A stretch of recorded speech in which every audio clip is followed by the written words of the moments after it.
बिस्मिल्लाहिर्रहमानिर्रहीम। Student economics with Kadi channel की तरफ से मैं हूं कादी राशिद हयात। आज हम जो डिस्कस पहले कर रहे थे measurement of elasticity of demand, उसका जो सेकंड मेथड है वो है परसेंटेज मेथड। इससे पहले हमने टोटल एक्सपेंडिचर मेथड को डिस्कस किया था। तो आइए देखते हैं परसेंटेज मेथड क्या होता है और किस तरीके से हम इसको कैलकुलेट करते हैं। तो इलास्टिसिटी को परसेंटेज मेथड में कैलकुलेट करने के लिए फार्मूला है percentage change in quantity demand divided by percentage change in price. तो हम दोनों को ही देख रहे हैं, क्वांटिटी डिमांड और प्राइस का आपस में रिलेशनशिप देख रहे हैं। तो परसेंटेज में किस वक्त हम कैलकुलेट करेंगे? तो डेफिनेटली अब देखें, क्वांटिटी डिमांड और प्राइस का हम रिलेशनशिप देख रहे हैं। अब देखें, जो डिमांड होगी उसकी जो क्वांटिटी होगी वो आपको किलोग्राम में मिलेगी, लीटर में मिलेगी, उसकी इकाई इस तरह की होगी। और प्राइस जो है वो आपको रुपीज़ में मिलेगी, डॉलर में मिलेगी, जो भी करेंसी होगी उसके मुताबिक मिलेगी। अब दोनों चीज़ें डिफरेंट है, तो डेफिनेटली इनका हम रिलेशनशिप नहीं देख सकते। यानी एक चीज़ और है, दूसरी चीज़ और है। तो जब दो डिफरेंट चीज़ें होंगी तो इनका किसी तरीके से कंपैरिजन नहीं हो सकता। तो जब कंपैरिजन नहीं हो सकता तो इसलिए हमें ज़रूरत पड़ती है, इनको हम कन्वर्ट करते हैं परसेंटेज में। तो इसलिए जब दो मुख्तलिफ चीज़ें आपके सामने हों तो उसको जब हम कैलकुलेट करेंगे परसेंटेज में ही करेंगे। अब परसेंटेज चेंज इन क्वांटिटी, अब चेंज इन क्वांटिटी और चेंज इन प्राइस, यानी चेंज क्या होगी, यानी क्वांटिटी जो चेंज है तो ये क्या होगी, किस तरीके से हम इसको कैलकुलेट करेंगे। तो क्वांटिटी को चेंज करने के लिए हम क्या करते हैं, Q2 minus Q1 divided by Q1 और परसेंटेज के लिए मल्टीप्लाई बाई 100, यानी ये आपकी परसेंटेज हो गई। ये आपकी percentage change in quantity demand हो गई। यानी change in quantity Q2 minus Q1 divided by Q, और परसेंटेज के लिए हमने कहा 100, और एज ए होल इसका अपन। अब परसेंटेज चेंज इन प्राइस को जब हम देखेंगे तो ये भी सेम इसी तरह P2 minus P1 divided by P1 multiply by 100। अब अगर 100 को हम 100 से कैंसिल कर लें तो ये चीज जो बचती है Q2 minus Q1 divided by Q, तो ये क्या कहलाएगी, पर चेंज इन क्वांटिटी डिमांड। तो इसको हम किस तरीके से लिख सकते हैं, यानी delta Q over Q,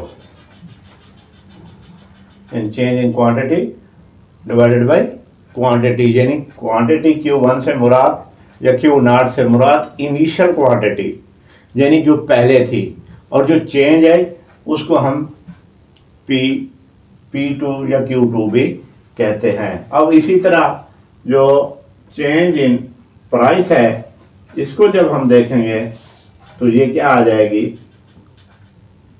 delta P over P। तो अब अगर हम इसको मल्टीप्लाई करें तो ये फार्मूला किस तरीके से हो जाएगा, यानी डेल्टा Q, मैं कहता हूं डेल्टा डेल्टा के साथ आ जाए डेल्टा P, तो ये P ऊपर चला जाएगा और डिवाइडेड बाई Q आ जाएगा। यानी तो अब जब हमने इस बेसिक फार्मूले का डेरिवेटिव लिया तो हमारे पास ये चीज आ गई। अब दोनों चीजें अगर आपके पास परसेंटेज में हैं तो फिर आपने ये फार्मूला यूज करना है। अगर दोनों चीजें आपके पास परसेंटेज में नहीं है तो फिर आप ये फार्मूला यूज करेंगे, यानी delta Q upon delta P multiply भी P ओवर Q। और अगर हम सपोज करते हैं यहाँ पे हम कुछ वैल्यूज ले लें,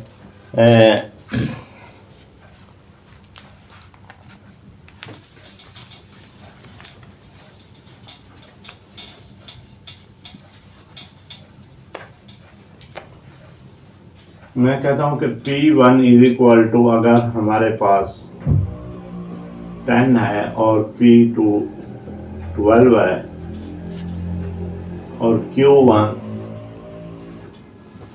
20 है और Q2 जो है वो 15 है।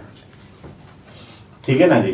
तो अब चेंज इन Q, अब Q के दरमियान कितनी चेंज आई है, तो क्या था चेंज इन Q हमारे पास Q2 माइनस Q1।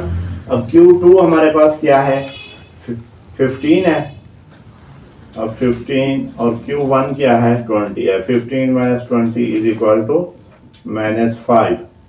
और इसी तरह delta P is equal to क्या आएगा 12 माइनस 10 इज इक्वल टू 2। और P1 यानी इनिशियल प्राइस वो हमारी 10 थी, और इसी तरह Q1 जो इनिशियल क्वांटिटी थी वो हमारे पास 20 है। अगर इस फार्मूले में हम वैल्यूज पुट करें तो अब डेल्टा Q हमारे पास देखें कितना आया -5, और डेल्टा P हमारे पास कितना आया 2 मल्टीप्लाई विद P कितना आया 10 और Q 20। तो ये 5 5 on the 4 यानी -5/4। अब ये जो माइनस का साइन है, याद रखें इलास्टिसिटी माइनस में नहीं होती। अगर आपने पिछला लेक्चर सुना है, वीडियो देखी है, तो या तो दोबारा जाके देखें, उसमें हमने रेंज ऑफ इलास्टिसिटी कहा था कि 0 से लेकर कहाँ तक होती है इन्फिनिट तक होती है, यानी 0 से आगे नहीं जाती, माइनस में नहीं जाती। ये जो माइनस का साइन है ये नेगेटिव जो रिलेशनशिप है बिटवीन क्वांटिटी डिमांड और प्राइस के दरमियान, चूंकि ये इनवर्स रिलेशनशिप होता है इसलिए ये उसको शो करता है। अदरवाइज इसको आपने जस्ट माइनस को इग्नोर करके 5/4 कर देना है। तो it's all about percentage method, यानी measurement of elasticity of demand का जो सेकंड मेथड है वो परसेंटेज मेथड है। इंशाल्लाह नेक्स्ट वीडियो में हम नेक्स्ट सेशन में हम पॉइंट इलास्टिसिटी और आर्क इलास्टिसिटी को आगे डिस्कस करेंगे। तो आप सबसे गुजारिश है कि चैनल को सब्सक्राइब करें, लाइक और शेयर करना ना भूलिएगा। अल्लाह हाफिज़।